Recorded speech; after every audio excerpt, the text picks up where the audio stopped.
Sabi nila, good things come to those who wait. Dito sa bayan ng Teka Muna, patutunayan yan ng isang lolo at isang lola.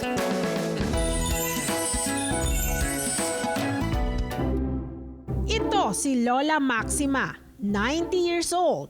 Tumanda siyang dalaga dahil ilang beses nabigo sa pag-ibig noong kabataan niya. Dahil sa trauma sa mga lalaki sa bayan nila, hindi na siya nakapag-asawa.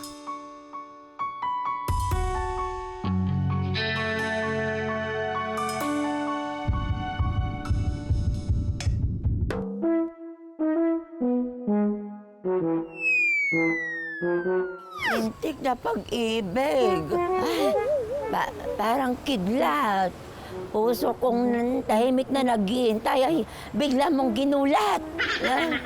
Ito naman si Lolo Ambrosio, 92 years old. Single din siya at tumanda na sa kahihintay sa ex-girlfriend na hindi na nagpakita. 25 anyos ako nung iniwan ni Preciosa. Ano ka mo? Ano? Sa tingin niyo, mabalik pa kaya siya? Isang araw, aksidenteng nagkasalubong ang dalawa at nagtama ang kanilang mga mata. Para silang sina Bianca Umali at Miguel Tan Felix na na-love at first sight sa isa't isa. Todo ang pagliligo ko sa matandang to.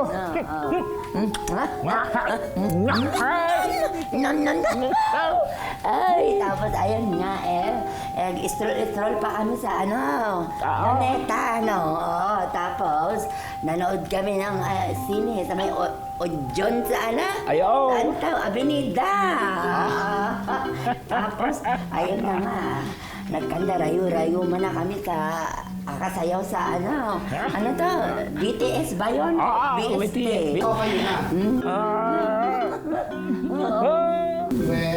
Oo nga.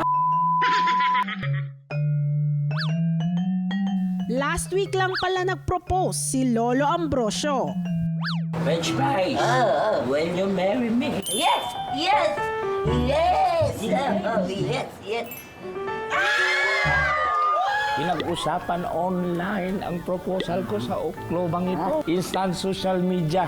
Monster. Parang African swine flu. Nag-create ng GoFund poverty account. Tama. At nangalap ng ano ba yun? Donasyon para sa honeymoon namin sa Scout Torilla. Aray ko! Panawan nyo na! Sino yung kasama mo doon sa scout ninyo? Si Tata. Tata! Wala kaibigan kong matalik yun. Sa Palawan pala. Kayo na.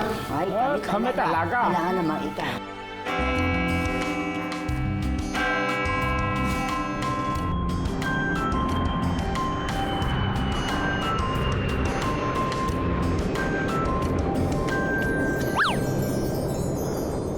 Okay.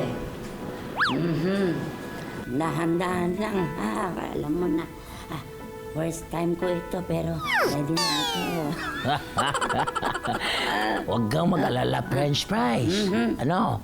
Dahan-dahanin ko ang pagpasok Nang alin? ng sinulid Akala ko. sa karayom.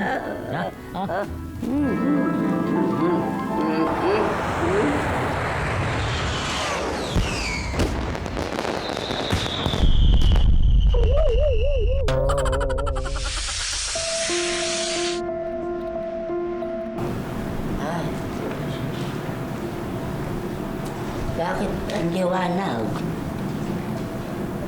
Nagpalit ba tayo ng bombilya?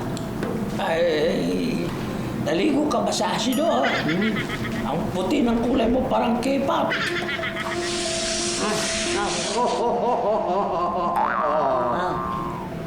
Santa Claus? Welcome to heaven.